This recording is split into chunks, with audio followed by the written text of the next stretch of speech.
கார்டல் civilisation, அதாவது சுயாதீனமா உருவான நாகரிகங்கள்னு India, சீனா, மெசபடோமியான்னு சில பகுதிகள் இருக்கு.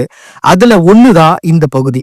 பழைய உலகங்கள்னு இத வர்ணிக்கப்படுற அளவுக்கு ரொம்ப சிறப்புமிக்க ஒரு பகுதிகளா இதுவும் இருக்கு. எகிப்தை பொறுத்த வரைக்கும் கிமு 12,000 நூற்றாண்டுகளுக்கு முன்னாடியே நாட்டோபியன்கள் அப்படின்னு சொல்லப்படுற ஆதி மனிதர்கள் வாழ்ந்திருக்கிறாங்க.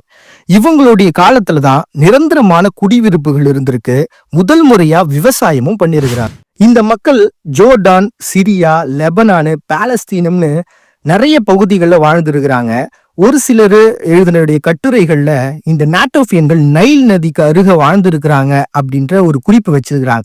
இருந்தாலும் அது முழுமையா வாழ்ந்திருக்காங்களா அப்படின்ற ஒரு கான்செப்ட் இன்னைக்கும் நிரூபிக்கப்படாத ஒண்ணுதான். எகிப்திய நாகரிகங்களுக்கு மூதாதையர்களா இவங்க இருந்திருக்கலாம் அப்படின்ற இன்னொரு குறிப்பையும் வச்சிருக்கிறாங்க. அதை தாண்டி பரோஹ்கள் அப்படின்னு சொல்லக்கூடிய 4400 வருடங்களுக்கு முன்னாடி நைல் நதிக்கரை பக்கத்துல குடியேற்றங்களை அமைச்சு